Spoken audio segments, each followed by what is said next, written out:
Yola, the Adamawa state capital, now plays host to hundreds of thousands of internally displaced persons whose homes, businesses and other means of livelihood have been destroyed by Boko Haram. The reason why Yola is the most preferred destination for the internally displaced persons is simple. Yola is supposed to be more safe and secure since it is the seat of power of the Adamawa state government. Some of the internally displaced persons are from northern part of Adamawa, particularly Mubi, Michika, Madagali, Maiha and Hang local government areas, while others are from neighboring Borno state, the epicenter of the insurgency. There is no doubt that these internally displaced persons are people devastated. However, some among them demonstrate that they are indeed global citizens. Kello Apagu, a mother of 7 from Dagu village in Askira Uba local government of Borno state, while fleeing from Boko Haram attack in Lassa, found a boy of 3 years between Lassa and Delay. She heard a child crying under some shrubs when she was approaching a stream for a drink of water after trekking for hours.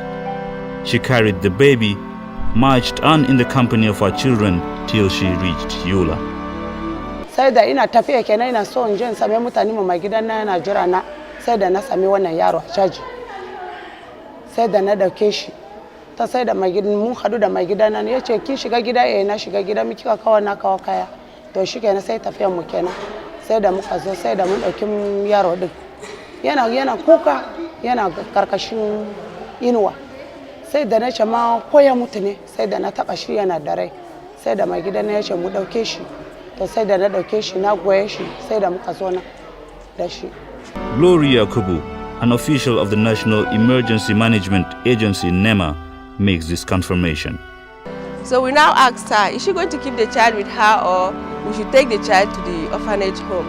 She now said no, she's going to keep the child with her since it is God that has given her the child. We now said okay. The child got used to her, he just took her as his mom. If she leaves him and maybe trying to do something, he will be crying and be following her around. In a related development, Mariam Buba from Gulag is always nursing and nurturing a child she also had to surrogate despite religious and ethnic differences.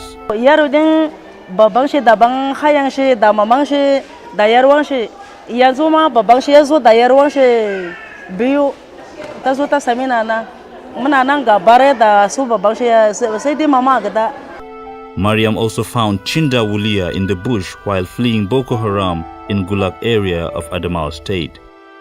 Although parents of Chinda have discovered that the young boy now lives with his surrogate mother, the bond between them is such that no one can now separate them. It was reliably gathered that Mariam and Chinda, who was in pre-nursery school, had an accident while fleeing from Boko Haram.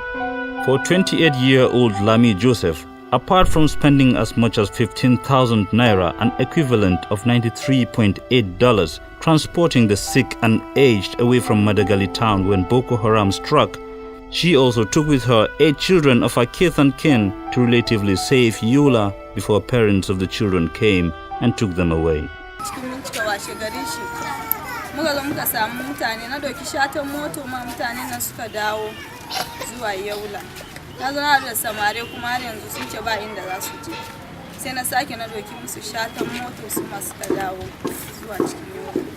While in Gombe, on her way to Yola, an Igbo man from southeast Nigeria could not believe that one person could carry as much as 8 children. Moved by this gesture, he bought the children some clothing as well as food.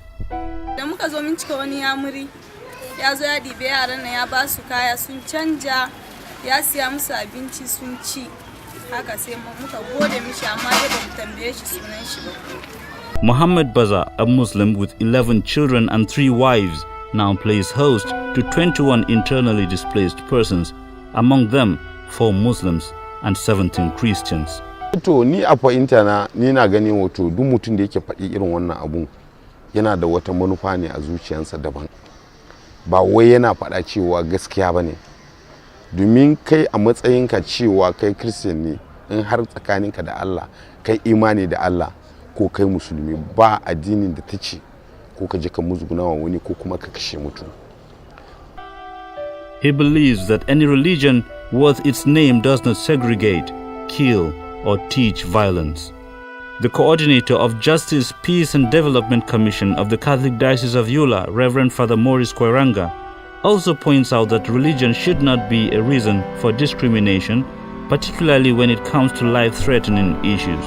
The reason why the Catholic Diocese of Yola, under the Office of the Justice and Peace Commission, we are called upon to attend to the challenge of addressing the needs of the displaced people.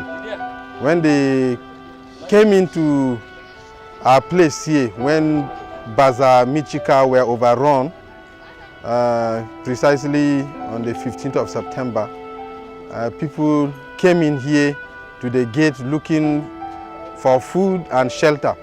So we were forced to take them in and make provision for them. Demonstrating the willingness to help beyond the walls of religion and ethnicity was what made Mayrama Bature, a mother of 5, to sell her clothes to help transport people away from the danger zone of Michika when Boko Haram attacked. She bought the clothes for 3,500 naira, an equivalent of $21.8, but sold it for only 1,000 naira, equivalent to $6.5, just to save lives. As Father Morris hinted, the greatest challenge now is that of building a post-conflict society. Already, Reverend Sister Catherine Hannan, the initiator and director Adult Literacy Program in Wurojabe, a suburb of Yola, is bringing both Muslims and Christians together, not just to make them literate and numerate, but to make them learn how to live in peace and harmony. In my experience, if people organise themselves, not alone will they be shut down, but the service bodies will come offering their services to know what they can do. So really, and at the moment, the biggest challenge is, say for the NGO, the people are interested, but now they need a little coaching just to get off the ground, but there's nobody to coach them. There's nobody there to coach them. Sulaiman Halidu says that adult education is a commendable program, but regrets that the fear of attack by Boko Haram, even in Yola, is making people leave Yola for safer towns across the country. We normally give them basic education pertaining Hausa and also the English. And we have the other part, we have computer literacy and also the keyboarding. And we have even the 3 distribution. We have been doing it here on behalf of Sister. Since 2009, we have had massive insurgency in this country. Killings, destruction by Boko Haram, families to families, towns and towns, villages have been completely destroyed by Boko Haram. And the biggest challenge before the Nigerian government is how to overcome this division that has been created by the Boko Haram insurgency, particularly for the internally displaced people, because these people have left behind their families and their homes. So the problem now is, if these people get back home, how do they collaborate with those that they have left behind? How do they live together with those that they have left behind who collaborated with Boko Haram in order to destroy their homes? So the biggest challenge for the Nigerian government is to come up with a specific post-conflict reconstruction strategy, a strategy that is able to unite these people, a strategy that is able to bring about reconciliation in the society, a strategy that is able to ensure these people are able to live together in peace. And I think in a very simple and ordinary way, that strategy has begun here and now, where we can see together Christians and Muslims coming to learn in order to empower themselves to participate effectively in the Nigerian economy. And I think bit by bit, small by small, that is the way we can eventually overcome the problems of the insurgency and begin to reconstruct and to rebuild our country, our society, and our nation. We hope, and with our vibrant faith in God, that one day Nigeria will reach that stage. And we hope that the Nigerian government is listening and listening well.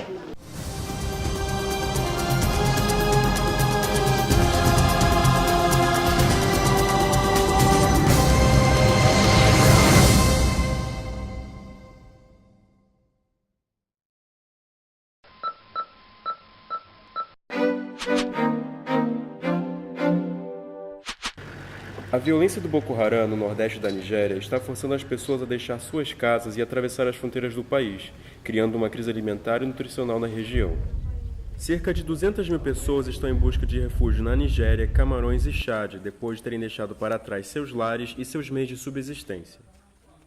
Il nous a attaqués avec des fusils. Les gens ont commencé à fuir. On a fui, oui. Et ils ont commencé maintenant à brûler des maisons. Ils tiraient les fusils, force. De acordo com o Programa Mundial de Alimentos das Nações Unidas, o PMA, nesses países que fazem fronteira com o nordeste da Nigéria, há um número crescente de pessoas desabrigadas. O Camarões sozinho abriga mais de 100 mil pessoas deslocadas internamente, quadro que triplicou desde o início do ano. Na Nigéria, quase meio milhão de pessoas que vivem nas áreas afetadas enfrentam uma severa crise de subsistência e segurança alimentar. Entre elas estão refugiados deslocados internos, assim como comunidades pobres locais. This has become a regional crisis. It's affecting not only Nigeria but also the neighboring countries, with people fleeing across the border. Those who are suffering the most are unfortunately the children. In Cameroon, for example, we can see the malnutrition rates going very high, up to 35% in some of the border areas. WFP is doing everything it can. We are helping both the refugees and the people displaced within the country, but we need more support. No Camarões, milhares de refugiados têm vivido em comunidades locais e contado com elas para se alimentar. Essas pessoas se mudaram para o campo de refugiados de Minawal devido à escassez de alimentos.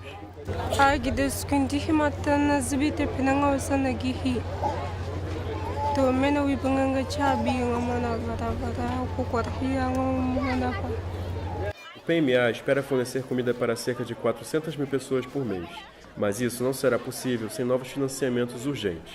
Em abril e maio deste ano, o PMA conseguiu fornecer alimento para somente metade do número esperado de pessoas, e em alguns casos a porção foi reduzida. Centro de Informação das Nações Unidas para o Brasil, Unique Rio.